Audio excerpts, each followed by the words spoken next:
One of my favorite jokes where you was saying I'm married to a black person, but I still can't say the N-word. Yeah. That had me rolling. Yeah.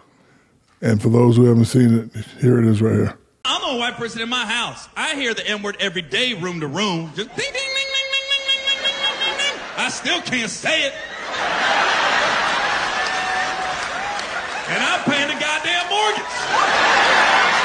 Like that one, when I saw you do that, I was like, that was genius. Genius, genius, genius, genius. Yeah. Question, and I think I know the answer to this, and I hope I'm not offending anybody. Is there a difference between white comedy and black comedy? Without question. So you do black comedy. This is what I say about No, comedy. you do black comedy. Don't even try that. Bro, I've been knowing you for... You right. Yeah. You right. You right. But I always say this too. You don't choose your audience. They choose you. I can't be like, I'm going to do comedy for black people and black people are going to come out and see me. That's not up to me. No offense to the white comedians. I've only seen 2 white guys at the Comedy Store kill. You and Honest John. You remember Honest John? Well, you took it back. You remember Honest John? Here's the crazy part about Honest John. When I first got to LA in like the late 90s, right? I thought, God, that guy's old, right? He looked old. And now then I looked him up in his age. I go, yeah, I'm the age of Honest John right now. When I first got to LA, I was like, I hope nobody's showing up to LA going, dang, Gary, old? He did a joke one time. You remember that night joke he did? Which one? So he came in the Comedy Store one day. He said, man, I met night. The mother tried to intimidate me, so I wasn't intimidated. So I went to the take me in the back room, and they pee in a cup. And was like, drink that piss. And I was like, put some ice in that. You can't just tell me to drink piss. You got to put ice cubes in it first. So you and him are the only people that I've seen kill and destroy a predominantly African-American crowd. Like, when you first got into comedy, like, did you start off with your people and then bring it over to my people? I mean, Well, how'd that work out for you? Well, when I first started, I was in San Diego. I was in the Navy. And my first time... Oh, you were in the Navy? Yeah. I did 6 years. Stop it. I bet you when we first met, I was still active duty. I didn't get out to 98. You were in the Navy? I was on Comic View and in the Navy at the same time. I was stationed in San Diego and I would drive up to LA for my spots and then go back down to the base. Huh? That's what I like about you white people. I've been knowing you 20 years and I'm just now finding out you're in the Navy. Yeah, I was in the Navy, bro. You got a wire on you? When we met, I had to be in the Navy active because I didn't get out. Do you have a wire on you or something? Hold on, bro. I was in the Navy.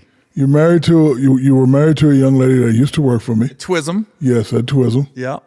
I was salty when that went away because, man, I used to get some gift bags. Oh, yeah, you did. I was Twism. I would go to the warehouse. You wasn't there. Hey. She'd be like, Shaq ain't here. I'm the only one here. And I'd be in there like, gang. I don't know if you had cameras. You supplied Christmas in 98. I didn't spend a dime. What color shirt you like? I get it. Yeah, that was a long time. So how'd y'all meet anyway? Comedy Store. For real? You talking about my ex? Yeah. Comedy Store. She came out one night to the comedy I know how store. she got you too with all that Indian curly hair and and the baby hairs. Baby hairs was hitting, wasn't it? Yeah, she was a stunner. What I remember though, and I don't know if you remember this, I met her for lunch at your Twism offices in Compton back in the day. And I remember you came to get her to go to a meeting at Sony. She was telling me we were going to Sony. And you had 2 guys in the truck. You put up had this Superman emblem in the front. Big old Suburban probably, yeah. And one guy was in the front. And I was like, and keep in mind, I'm in my car watching this go down. And she's sitting like this and she won't get in the truck. And I was like, what is going on?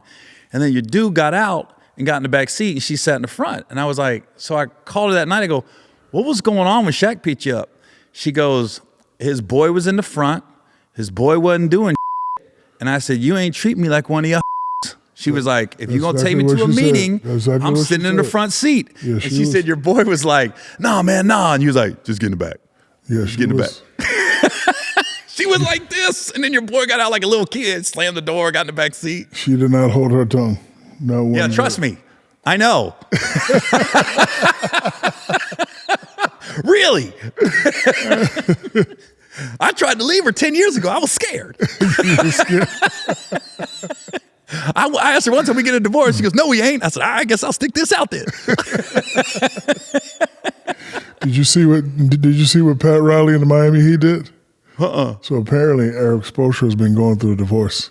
So his divorce got final, and then a couple of days later, they made him one of the highest paid NBA coaches ever. Hysterical. Yes. Oh, that's Yeah, definitely he went everybody- to the front office. Yeah, everybody's talking about it on social media.